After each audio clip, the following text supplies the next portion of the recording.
All right, looks like we're live.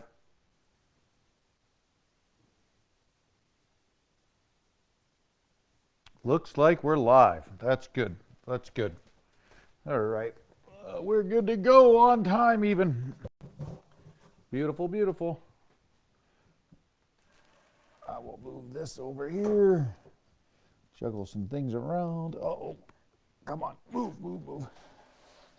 There we go.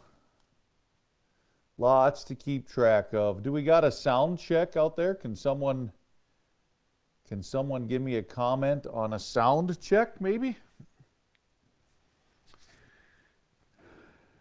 Can we get a sound check? Anybody out there?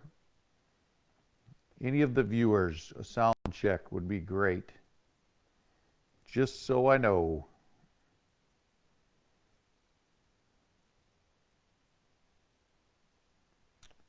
I'm going to log in on my own. There it is right there. Yeah, I can hear it. Thanks, Steve. We got you. Appreciate it, buddy. We'll give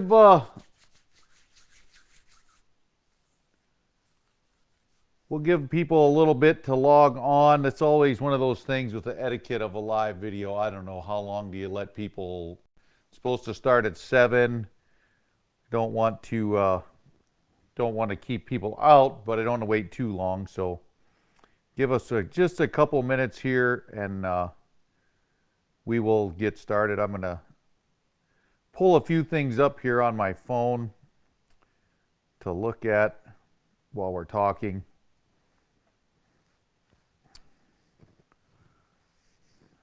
A couple events. My pen doesn't work. Isn't that great? Oh well. That's all right.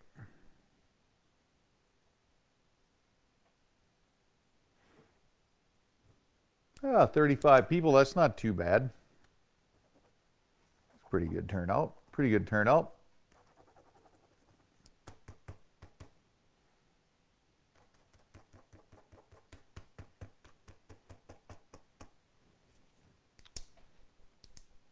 Give it just a few more minutes.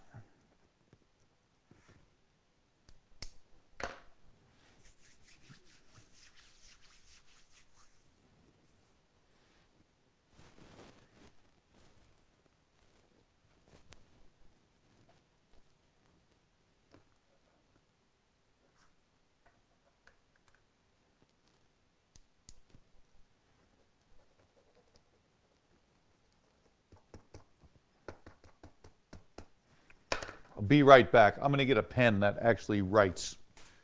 Hold on one second.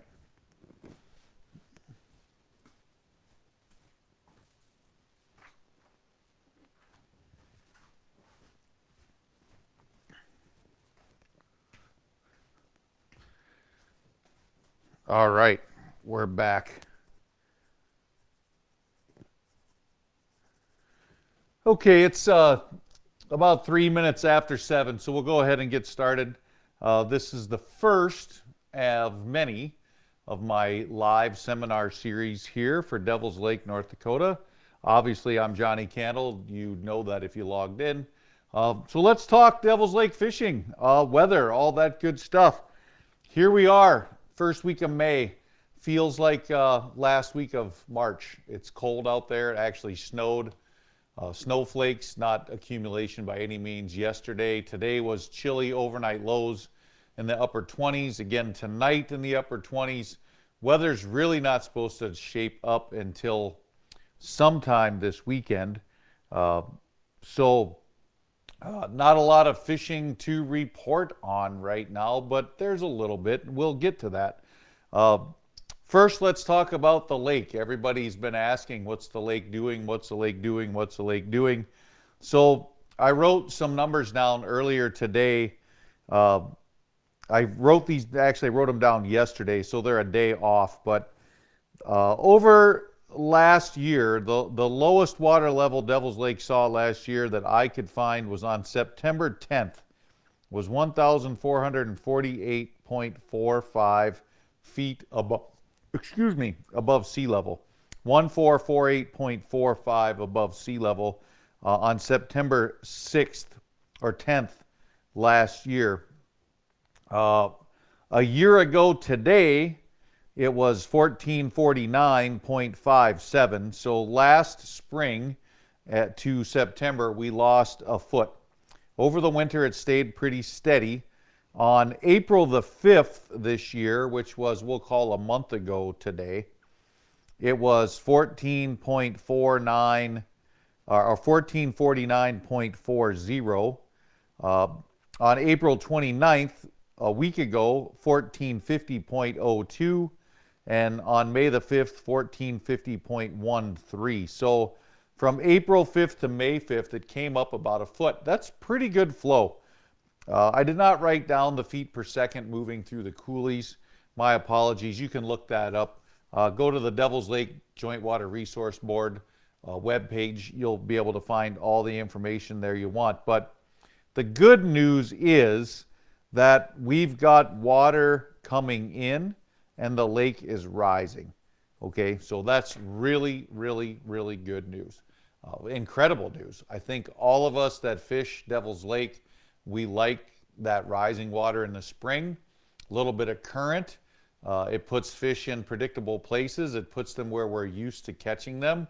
And that makes our life a little bit simpler when it comes to finding and locating, especially walleyes in the springtime.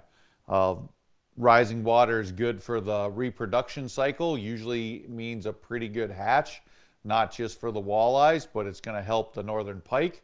It's going to help the perch spawn because they like to lay their eggs on submerged vegetation. So that rising water puts more vegetation underwater and it gives the perch good spawning habitat. So that's a good thing too. So rising water is good. We like that. There's nothing wrong with that at all. So that's a good thing. Water temperatures right now, from the couple people I've spoke to that have not been on Devil's Lake proper, they're up in the far northwest reaches, Lake Irvin, Mike's Lake, Dry Lake, even into Pelican Lake, low to mid 40s. No one I've talked to is seeing anything near 50 degrees yet. So water temperatures are probably what you would expect for highs in the 40s and lows in the upper 20s overnight. We're not going to get a lot of water temperature. With the runoff, from what I've seen driving around looking at bridges, the water color is nice. It's what we would like to see. It's not crystal clear like we usually face with the low water years. Last spring was horrible for clean water. This year the water's got a little color from the runoff, so that's good. Things are good there. So overall, the lake level, the conditions there are right where we would want them to be. We can't ask for much more. We've got some water coming in. It's going to come in for a while. Really haven't had any spring rains yet. That's great for the farmers. They're getting in the field. Hopefully when they get done planting here a week or two from now, we're going to get some rain to go with it. But there's still water coming in. The coulees are flowing. Water temperature will catch up with a couple warm days. And if that water color stays that way, fishing should be pretty good when we get out there. So that's the lake right now. Let's talk about fish and fisheries and the success or lack of success of where we're at. Walleye is king here, so we'll start with the walleye.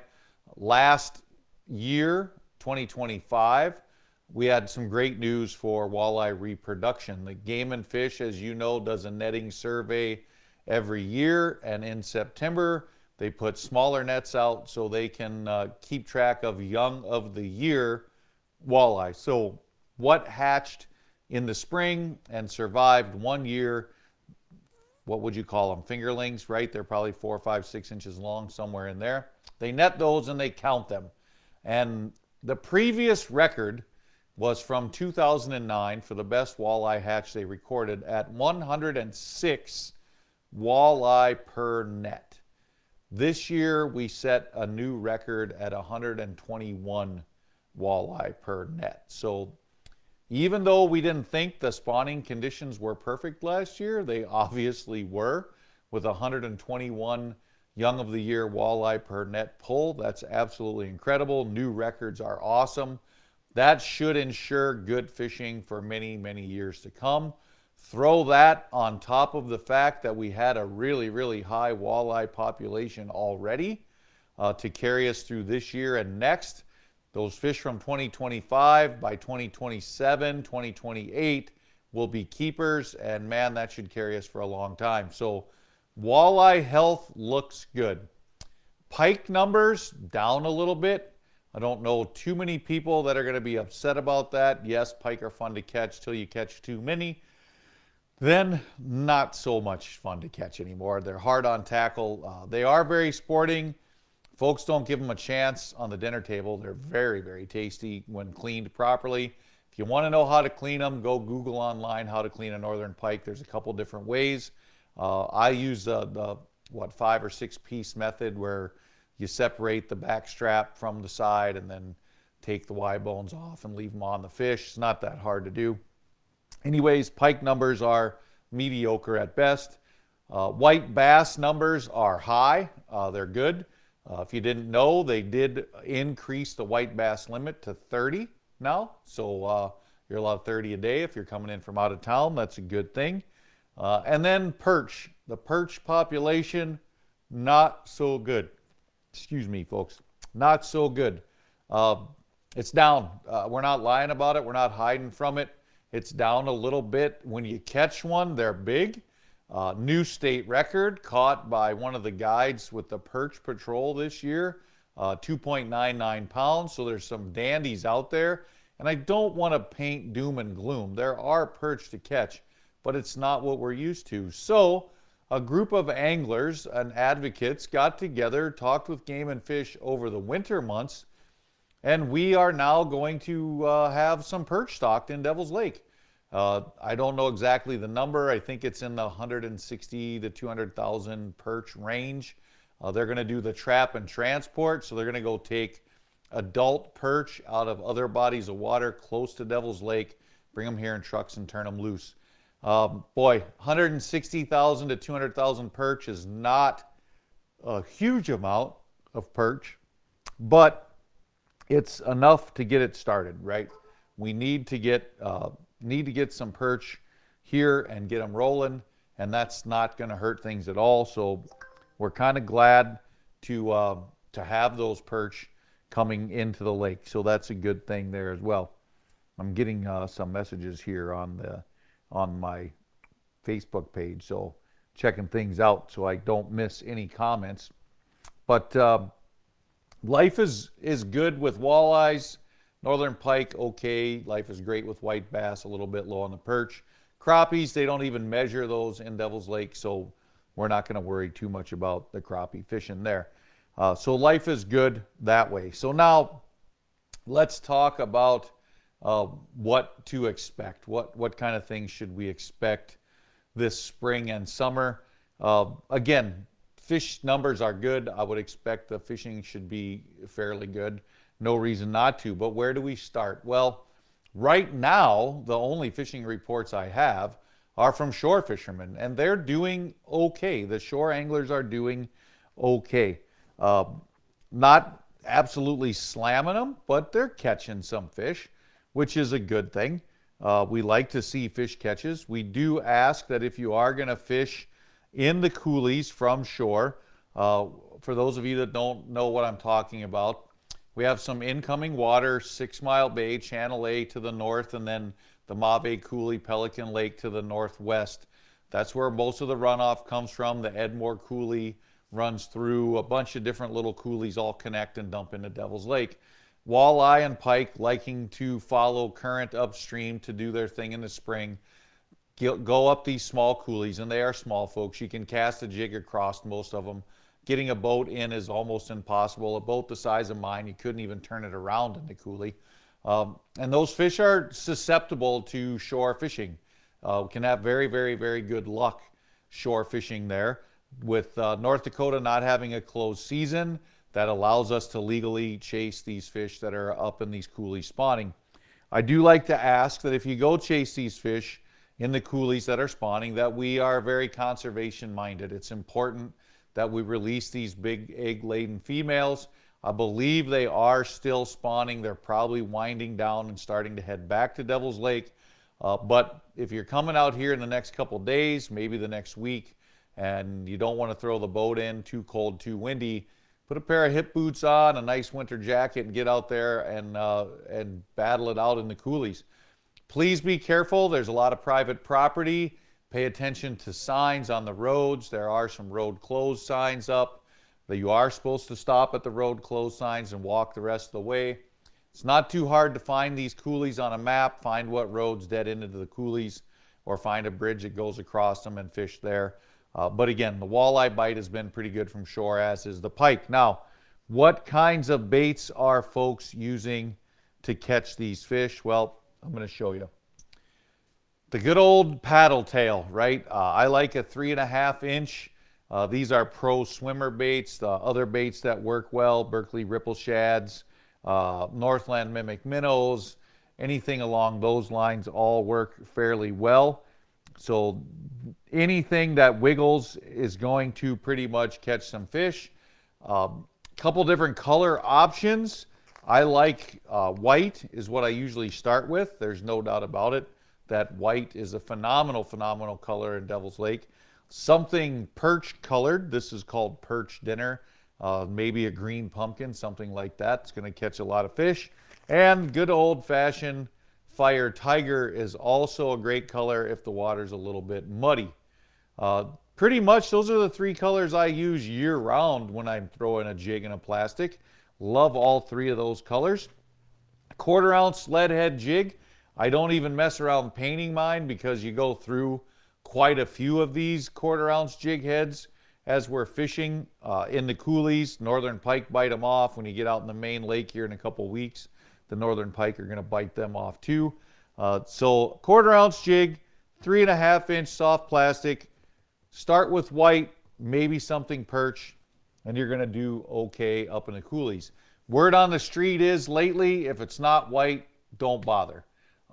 Much greater success so far this spring on the white tails than the other colors. If there is a lot of current, then maybe up to a 5/16 or a 3/8 ounce jig head, that can work for you too. So everything is okay there. Let me see. I'm having a little trouble here trying to see if anybody is commenting. There we go. So far, so good. No comments. We haven't missed anything. It's kind of tough, folks. Bear with me as I try to do this on my own. No help tonight running all the equipment. So that coulee fishing is going to last another week, 10 days, maybe 2 weeks. It's hard to say. Those fish trickle down. They don't all come down at once. When they come down, where are we going to start fishing? Well, as soon as the spawn is over, walleye just about anywhere leave the spawning areas, and they don't all spawn in the coulees. You got to remember that. Mission Bay has a lot of spawning fish. Some of the bays off the main lake, there's some nice rock all around the bridges that they might spawn at. These walleye leave the spawning areas and they look for warm, shallow water that's going to host food. And here on Devil's Lake, that usually puts us away from the big open main parts of Devil's Lake. The far north end of 6 Mile Bay warms rather quickly, holds those post-spawn fish north of the bridge. Pelican Lake is another area that holds a lot of fish because of the warm, shallow water. Warms up quicker, dark bottoms. Get north of the railroad tracks. Be cautious crossing the tracks. There's a lot of flooded roads up there. Be careful up there too, but find that dark mud bottom that warms quicker. It's going to have life, insects, larvae, bugs, all that kind of stuff. Moving down into the main lake, Golden Pond is a great place. The bays off the Minnewacan Flats, Howard's Bay, Howard's Farm area is good. Holly Bay can be good. The 101 Ranch area can be good around Graham's Island. Let's see, going east, Penny Bay, Skadson's Bay. There's a couple bays way east, East Devil's Lake. Even Haybale Bay I've caught well in the springtime on that north shore. But we want to follow water temperature. I look more at my temperature gauge early season than I do my depth finder. Early season here on Devil's Lake, it's all about the warmest water I can find. Some days that might be 53 degrees. Some days it might be 58 degrees. Some days it might be 62 degrees.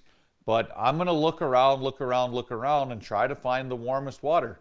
A lot of times the first place I check, 56 degrees, I go check 4 more places and end up right back where I looked the first time because the water temperatures are colder.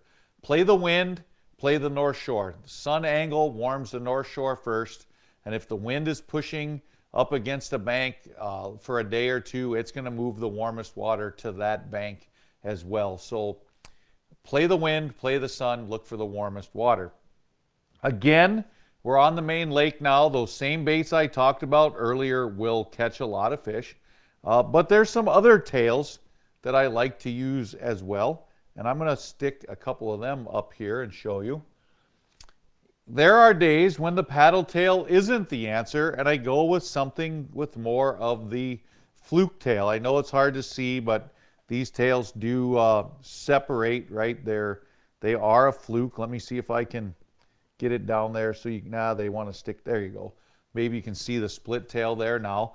These are Z-Man jerk shads, 4-inch, 3.5-inch, work really, really well. I think I might have another pack down here on the floor of some Zoom flukes. These things have been around forever, right? The Zoom fluke. White, again, is another great color. Those are a 4-inch, I want to say. I think they're a 4-inch. They work really good too. Again, 1/4 ounce jig head is what I'm fishing them on. I don't even bother painting my jigs because you lose them fairly quickly. But on the days when the water may be a little cleaner, maybe a little colder, the fish don't want as much action on the tail, then the straight tails seem to catch fish possibly a little bit better. Again, white, perch, fire tiger, those are the colors that I really, really like.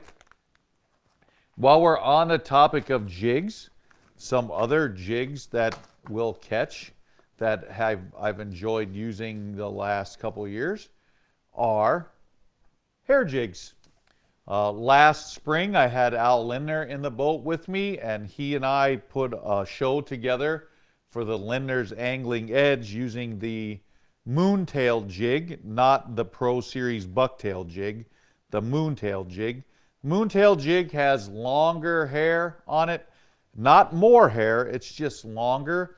These jigs are great just as they are. I would not tip the moontail jig with anything.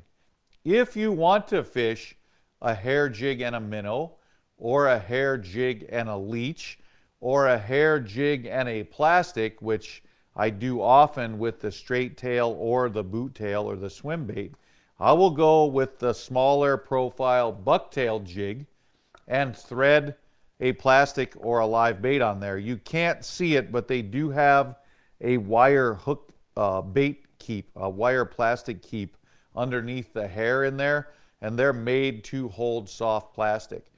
These are a great option. Again, they seem to work better in a little cleaner water. They don't make a lot of noise, but it's a faster presentation, a little bit more aggressive fish. It's a lot of fun when it's working. White, perches, black is even a good color. Anything that imitates the forage bass in Devil's Lake. Forage bass here is pretty simple. White bass, baby perch. That's what they feed on. We don't have smelt, we don't have shiners, we don't have shad, we don't have alewives, we don't have any of that kind of stuff. We have 2 types of bait fish, yellow perch, white bass. Match those colors, you're going to catch some fish. So jigs are what I'm going to start with primarily, with that water in that 50, 55 degree range. As things warm up, I start to switch to crankbaits. And shad style or deeper bodied minnow style baits are usually what produce the best for us here. The flicker shad works really well. There's a couple number 7 flicker shads. Here's a number 5 flicker shad right here. A little bit smaller. These work well from number 5, 0 to 5 feet, number 7 maybe out to 8 feet. casting and reeling, start, stop, twitch, pause, whatever you want to do. There is no magic retrieve.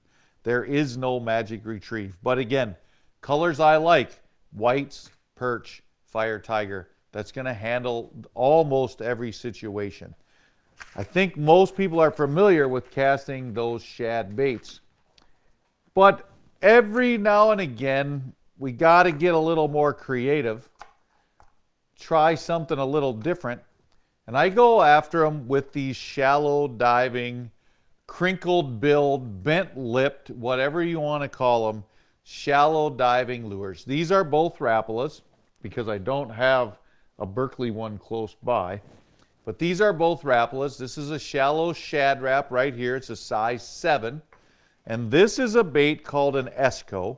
They were really popular several years ago. They still work pretty well here on the lake. Shades of white, shades of silver, shades of perch, cast and reel. They don't dive near as deep. They have a much tighter wobble or wiggle or whatever you want to call it than the deep diving baits do. In cold water, these can be the answer. Again, last year with Al Linder here, the fish we didn't catch on hair jigs, we caught on shallow shad wraps. I actually felt quite honored when Al Linder turned and looked at me and said, hey, do you have any more of those shallow shad wraps I can borrow? I didn't bring any with me. So the shallow shad wraps got the job done really, really well for us last spring. That went really well for us. I'm casting these on 10-pound braided mainline, maybe 15, with a 10 to 15-pound fluorocarbon leader of about 4 to 5 feet. When I cast jigs, I didn't mention this earlier, I should have, my apologies. Casting jigs, same setup, going with a medium light rod, extra fast, 10 to 15-pound mainline, and a 10-pound fluorocarbon leader, about 6 feet. I don't change the leader till it gets down to about 18 inches. That's plenty long. If the pike get really bad, I'll bump it up to 15, maybe even 17-pound leader just to help with the pike bite-offs. But if the pike aren't too bad, I don't fret the heavy fluorocarbon. 10 to 12-pound is usually enough. So the only thing I didn't talk about yet is slip bobber fishing. And when do I slip bobber this time of year? Well, not till I know there's a concentration of fish out there. There's a lot of ways to know if there's fish out there. The first way to know is you're casting crankbaits and jigs, and polarized sunglasses this time of year are a must. I'm a big Costa Del Mar fan. They make great glasses, they're great polarization. There's many, many others out there. But when you're staring into the water, you're going to find out right away which sunglasses work well and which ones don't. Definitely want polarized sunglasses. And I am watching my lure come back to the boat on every cast. And if I see a white tail turn and go away once, I might not worry about it. If I see it twice, I know there's fish there. I'm going to stop and throw a slip bobber and a leech out there and let it sit. Okay? I usually use a plain hook, sometimes a real small jig. I want that just off the bottom, probably 6 inches, 8 inches, less than a foot for sure. And I'm going to throw them out there and let them sit for 10, 15, 20 minutes before I get freaked out and leave that there's no fish there. If you're wondering about leeches, there are a supply of leeches here in town. I did reach out to Ed's Bait Shop, Chamber of Commerce member, by the way. They do have leeches in stock right now, so you can stop there and get them. Other places to check would be the Ace Hardware or any of the other tackle shops around. Maybe the resorts like Woodland Resort would have them also. Maybe even Pete's Bait Shop. So there's places to look, but I do know that Ed's Bait Shop has leeches because I talked to them today. So throwing a leech out there if you see fish when you're fishing. Other ways to know if there's fish there is use your electronics. If you've got side imaging and you're in one of these dark black mud bottom bays, a school of walleye will show up really, really well on side imaging. Just look for those grains of rice off to the left or the right side. Throw a waypoint down on them, spin around, put your boat in a position that your bobbers will drift over those fish and have at them. And then the other way a lot of folks are slip bobber fishing, especially in these bays in the backwaters, in the warm waters, is live sonar. I use my Mega Live 2 from Humminbird to cruise around. I see a few fish, and I just lob my bobber and leech right at them. They call it sharpshooting, I guess, is the term. A lot of fun with your forward sonar. You see a fish or two, you lob that leech out there. You can literally watch it go down in the water column, stops right above the fish. That fish is either going to turn and come eat it or just keep swimming away. And then you go find another fish. It can be a lot of excitement. So that's another opportunity for what goes on out there. So I do have a question here from Jason. Do you like the number 7 more than the number 5 in the early spring? I would say yes, especially when I'm throwing the shallow diving lures, because I get just a little more depth out of them. You have to remember that the only food available via Mother Nature to these walleye are food that live through the winter. So there aren't a lot of really tiny minnows in Devil's Lake right now, right? Young of the year perch are probably close to that 7 centimeters in length. Young of the year white bass are definitely close to that 7 centimeters in length. So I definitely do prefer the size 7. However, if the size 7 deep diver dives too deep and they want that hard action, then you almost have to go to the number 5. And I've caught tons and tons and tons of fish casting a number 5 shad wrap or a number 5 flicker shad around Devil's Lake early in the spring. So don't be afraid to try either size. Use a moderate action rod, something that bends like a wet noodle, to cast these lighter walleye crankbaits. Throwing a medium fast or a medium extra fast is not going to launch these baits like a medium moderate spinning rod would. If you watch bass fishermen throw crankbaits, they're all using moderate action rods. You'll get a much longer cast, allow you to throw those smaller baits closer to shore and catch a lot more fish. So that helps a lot. Oh, let's see. Tim Grattan? How do you get fish to bite when they just look at it? You throw everything at them in your tackle box and they still don't hit it. Tim, some days the fish win. I hate to say that. Some days they win. I will say this. If at first you don't succeed, try again. I showed a lot of things already today that I don't think a lot of people fish with. Right? A lot of people start with the jigs and plastics and the crankbaits. They leave it from there. The straight tails, those finesse type fluke baits, I've had a lot of days in the last couple years where those caught fish when nothing else would. The hair jig is something not everybody's throwing at these fish.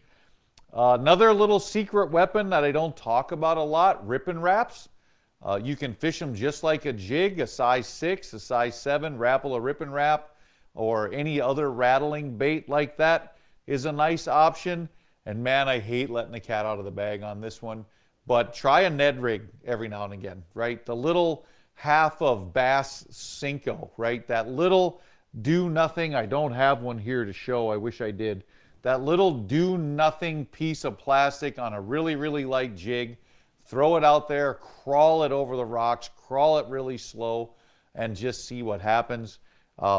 Jigging a minnow maybe, I don't know, jigging a leech, but just keep trying. And man, when they get lockjaw like that and you only catch 1 or 2 instead of 10 or 12, at least we're still fishing, right? I know that's not the answer everybody wants, but at least we're still out there. We're having a good time. We're trying to catch them, and we're driving ourselves absolutely insane doing it. But there's really no silver bullet, Tim. Nothing I can tell you that works all the time.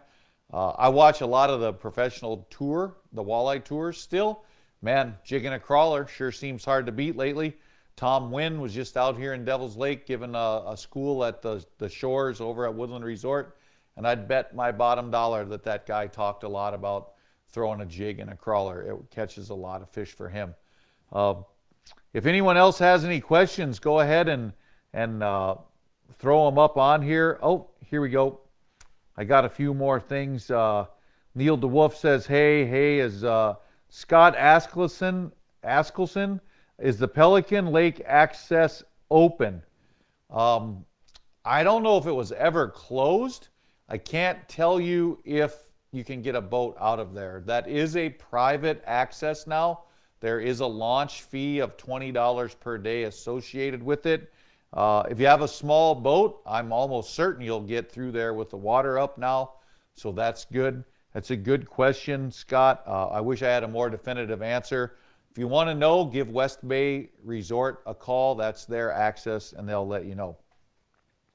Ray Gettle, 2 weeks ago at the Coolie Bridges, the current was so strong, it took 5/8 of an ounce to get down. Wow.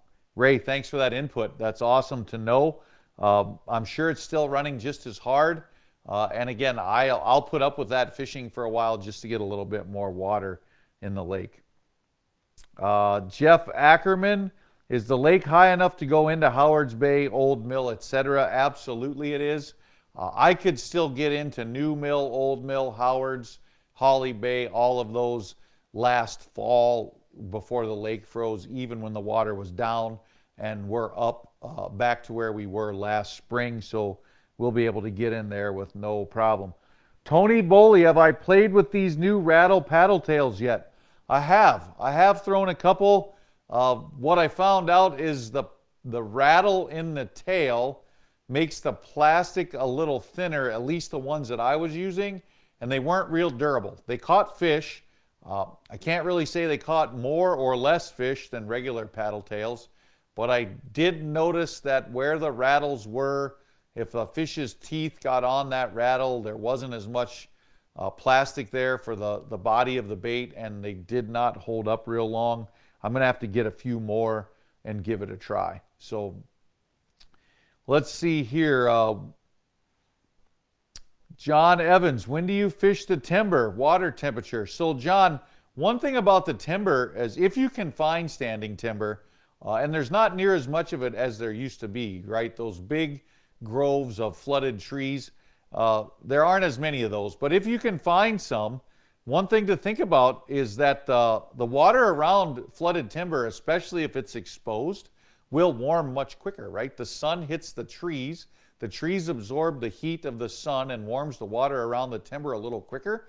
So I'm going to say that's not a bad place to hit right away, right? Get on that flooded timber on a nice, warm, sunny day, and the water around the timber is going to be a little warmer, and there's a chance you're going to have a little bit more activity there. So I would say with the water temperatures a little lower than warmer is when I would look at the timber. Obviously, there's fish in the timber most of the year, but yeah, they're gonna fire up a little sooner because that water warms up a little bit quicker.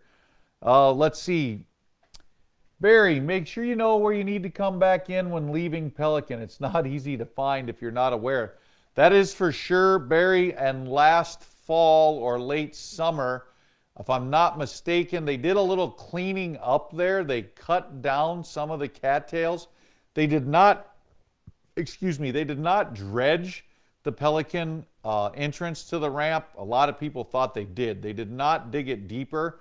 They just cut the cattails back so you could see coming in and out. But Barry, it's always a great idea to mark the entrance of anywhere with a waypoint. The other thing you want to remember, the Pelican boat ramp access point, do not go to the east at all. There is a flooded road right next to it that may have even been exposed last summer. It's very, very shallow there. So please be very, very cautious when you're coming and going, not to get too far to the east, and be on your high alert through that channel. It's very narrow. I'm not sure two boats could pass in the channel going in and out of there. So exercise caution. I'm going to switch gears here real quick and open an email that I wanted to share with you that I got from the chamber today about some upcoming entertainment and some festivals and such around the Devil's Lake area. And then I'll go back and check for questions one more time and do a little wrap up as we're approaching the 40-minute mark here. But in Devil's Lake, if you're close by or you live here, tomorrow night, Military Family Appreciation Night at Dockside Entertainment from 5:30 to 7 p.m. It's free to military families and any veterans. Sloppy Joes, mac and cheese, brownies, Tons of giveaways, including some Minnesota Twins tickets, and the bowling and golf simulators will be open for everyone. So that's free of charge for military, families, and veterans. So come on out and enjoy yourselves on the Devil's Lake Chamber of Commerce. It's a really, really cool thing to do. Let's see. May 15th is the Devil's Lake Beer Crawl downtown, so you can get tickets for that at the local area businesses, or I'm sure contact the Chamber of Commerce for information there. May 29th through 31st is the 34th annual Devil's Run Car Show. That's a really good weekend, folks. If you're a hot rodder or just appreciate classic cars, what a good time. They come here from everywhere, and I mean everywhere. Canada, all over the United States. There's some gorgeous, gorgeous cars. I don't know a whole lot about a car other than you turn the key and hope it starts and put the lever on the D and drive away. But hopefully, if you like cars, you can find your way here to Devil's Lake and enjoy that. June 26th is the 50th anniversary Devil's Lake Chamber Walleye Tournament. We're really looking forward to big things this year, 50th anniversary. Entries are coming in really nice. If you think you want to fish it, don't dilly-dally, don't drag your feet. I'm almost certain she's going to fill this year. If it does fill, there's going to be extra money added to the payout. I believe $67,000 is the number this year in cash and prizes that are going to be given out to the folks that fish well and maybe not fish well, because there's some prizes that have nothing to do with how well you fish. They're just random numbers throughout the field. And everyone this year is going to get a nice Coastal Layer shirt from AFTCO with the Devil's Lake 50th anniversary logo embroidered on the shirt. So that's going to be a really nice thing to take home with you. July 4th, the 250th celebration of our country. Whether you like everything about us right now or not, I think all of us would agree we live in a pretty good place despite all the problems we're having.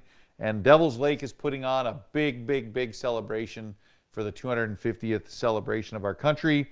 Parade, picnic, activities, fireworks, and a bunch of other stuff going on there. July 24th through the 26th this summer is the Fort Totten Days, or the powwow. That's always a good time. August 4th, Crazy Days and National Night Out. That happens downtown. September 10th, Downtown Wine Walk, similar to the beer crawl. The 11th through the 13th of September is the rodeo. September 19th, Fall Festival and Art Fest, downtown Devil's Lake. And October 2nd, the Masters Walleye Circuit Championship Tournament's coming here to Devil's Lake, so we're not going to want to miss that either. But again, tomorrow night, Military Appreciation Night. Don't want to forget that. Make sure you stop in if you're a veteran or a military family. Devil's Run coming up the end of the month. And the Devil's Lake Chamber Tournament, June 26th. All that information is available, devilslakend.com, at the Chamber website. So let me go back here and see if I missed any questions. Does not look like I missed any questions on the live chat there. I see no more on the Devil's Lake ND, visit Devil's Lake ND site. So a quick wrap up. Again, water levels are rising, right? 1450.13 and coming up. They're up a tenth of a foot in a week. They're up 3/4 of a foot in a month. They're up from 1448.45, so almost 2 feet from the lowest point last September. So we're good there. Life is good there. Water temperatures hovering in the mid-40s, so we need some sun. Look for some weather. When the weather breaks, get here, get out on the water. All the docks are in. The fish cleaning stations will be open. Everything's ready to rock and roll. Just need Mother Nature to cooperate. Bring some white tails, some 1/4 ounce, some 3/8 ounce jigs. Get out there, cast around in the shallow water, maybe near some current, and have at her. Looking forward to a great season. I think we hit over 80 people online watching live tonight, so thank you for tuning in.